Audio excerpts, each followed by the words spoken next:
You're welcome back to my channel, and today's video we're just going to be talking about the recent updates here in Canada.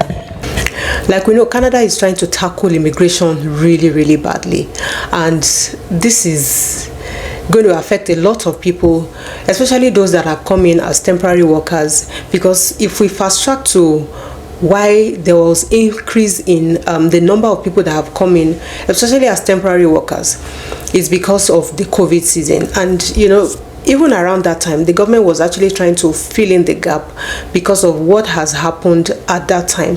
So the pandemic has come and gone, and the government has actually forgotten the reason why they made the decision to have more people move into Canada. And you know, this immigration thing has two folds. There's the temporary workers and there's the permanent. The permanent residency are those that you put in your application based on whether you're coming in through express entry or you're coming in through the provincial route. But the temporary residents are those that are coming in as students, that are coming in to study, those that are coming in for various reasons. But the government has actually seen right now that people have abused this method, and abused in such a way that, you know, even in the past there's been people coming into Canada based on falsification of documents, people coming in as to claim asylum, people coming in with fake documents like LMIA offer letters. The government has seen that this is actually on the rise. I remember, if I look back when we were even still back, I think we were here actually, when somebody reached out to my husband, a friend of ours, and said that he got an offer letter from a particular company through an agent, and that the agent was said he got an offer letter and wanted to be sure if it was a genuine one. So my husband went through, you know, to check for the company. The name or the phone numbers online was different from what was on the application letter, and even there were some fishy things that were different even in the letter of offer that was given to this person, which goes to show that it was actually a fake document that he received. And you know, with these agents, some of them even licensed and are also directing people wrongly to these things, because they feed off these things. They feed off issuing fake documents to people. They feed off, you know, helping people through asylum claims. They feed off these things, and the government has actually come to know that this is happening, and they are putting a hold on it. So the government has announced now that due to the exploitation of immigration that has continued to occur, they are halting, or not halting, but they are reducing immigration influx into Canada for the next 3 years. So if you are coming in, and I'm sure this will really affect most people that are temporary workers, because if you are coming in as a permanent resident, you already have your papers, you already have your documents, you don't have issues. The main issues they have is based on people coming in to seek asylum. Sometimes for temporary workers, temporary students, those that are coming in to study, and maybe they are done with their study and they don't want to go. The government has seen that people come in those routes and they don't want to go back after their study, so they go ahead to go and seek asylum, or see how, you know, look for means in which they can stay in Canada. And by all means, the government is not really trying to make so many people stay. If you're a temporary worker, or if you're a temporary, you come here as a student, as an international student, the government is not really, even though they want you to stay, but not everybody that comes here has to stay. So they are kicking against this move. They are kicking against the influx or the rise of immigrants here in Canada, especially those in the temporary route that are trying to stay by force, you know, going through these asylum means and all of that. And especially also for those that have had job offers, maybe through LMIA job claims, which also helps them in the application process, whether they gain points, and helps them when they apply for their work permit to be able to stay longer in Canada and then apply for their permanent residence. So they've realized that some of these people have fake job offers, and they need to clamp down on that. So it's going to affect a lot of people. If you know somebody that is here temporarily, they might be probably counting their days here in Canada, because the government is really going to do this very soon. They've not said how they're going to do that, but it's already in the pipeline. They're trying to minimize the number of influx. Don't forget that we have election coming up soon, and with this election, and Canadians also complaining a lot about this rise of immigration, it is important that the minister listens, and even the immigration minister is also talking a lot now about these changes.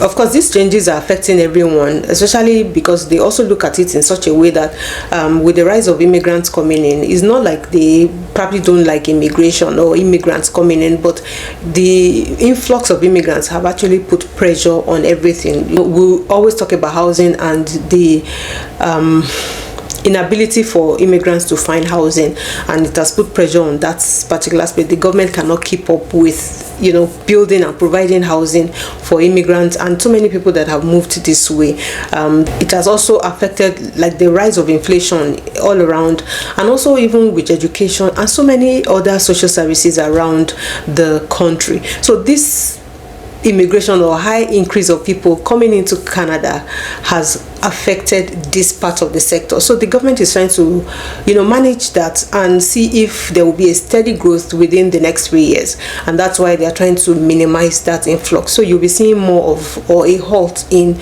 most of these immigration programs, or a reduction in these immigration programs. So if you are looking at coming to Canada, I don't know, it's going to be difficult, it's going to be tighter, it's going to be tougher. So you must live for those better days. There might be other programs that may come up, so seize the opportunity as fast as possible if you feel eligible for it, so that you don't you don't lose that opportunity. Right, so these are just a few announcements, and I thought I should update you guys on this. So if you know already, like I said, it is the PR option that really guarantees you a stay in Canada. So if you have the eligibility, you have the proof of funds, if you have all it takes, please apply through that route, whether express entry or you're coming through the provincial route.